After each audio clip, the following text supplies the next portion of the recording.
Alright everyone, here's a quick homebrew update.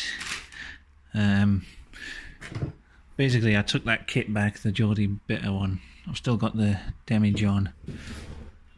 And then I went to an actual proper homebrew shop in Gateshead, in Felling in Gateshead, called, I think it was called Homebrew Life. It was proper good. Like they had all these just like bags of like grain, because I've been looking into it, and I thought maybe I'll try a all grain brew. So yeah, I went in and I just said to the guy, look, I don't know what I'm doing. I said, I basically know I want to do like a small brew, maybe try an all grain brew. And he was just like, yeah, just tell us what you want to make, what beer you like drinking, and I'll just get you the ingredients for it. So at first I was like, oh, maybe like a stout or something. But then I was thinking, maybe just something to experiment with the hops, like make it, you know. So I said, oh, what about like an APA? So he just made us up like a few bags of different things. Well, I don't know if they were pre-packaged, they probably were. And then he just wrote down the instructions for brewing it all up as well, and just like talked me through it. It's dead fucking helpful. So I've got some Citra hops and some malts there.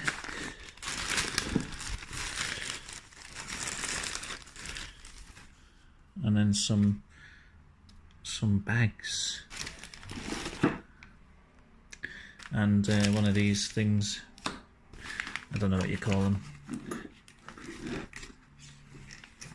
I've got the disinfecting stuff. I don't know where the instructions are. I'll have to have a look.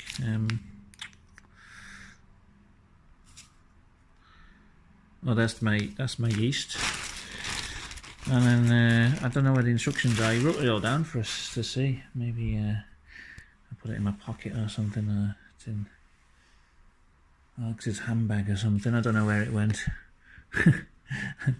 Anyway, you have to take my word for it. The man was very helpful and like just taught me through the entire thing. The hops are added like 3 times. It's like one at the 60-minute mark, one at like the 15-minute mark, or you know, like it's sometime near the end, and then one like you leave it to brew for 5 days and then put the hops in again.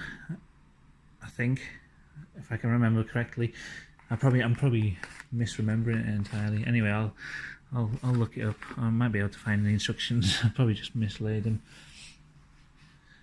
Anyway, I'll show you some other stuff, which is something I'm not going to be using in this brew, because I'm just going to be using this what he's giving me. But I've also dried up a load of I'm drying a load of wormwood in the shed, so I'll try a wormwood beer in the future. But apparently I've got enough hops, and I could just use half the bag of yeast, he said, for one of these, just one of these. I'd have to get another bag of this malt, but I could get 2 brews out of it, I think. So I'll do one with just like this, just making a nice IPA or APA, and then get a bit more experimental with the herbs and things on the next one. So yeah.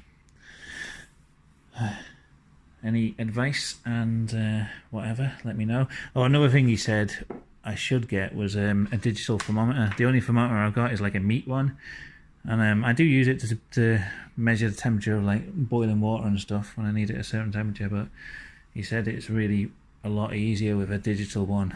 But he wasn't like trying to sell me it really. He just said, you know, you can probably get a cheap one if you know, off Amazon or something. But I don't know if I said, oh, is there any chance I can just like wing it with a meat thermometer? And he was like, well, you probably could, but you know, yeah, at some point you'll want to get a digital one for, you know, you'll find it a lot easier. So yeah, I've probably got to get a big pot and a thermometer, but we'll see how it goes. Anyway, yeah. See you later, everyone. And leave advice or comments or whatever. And bye.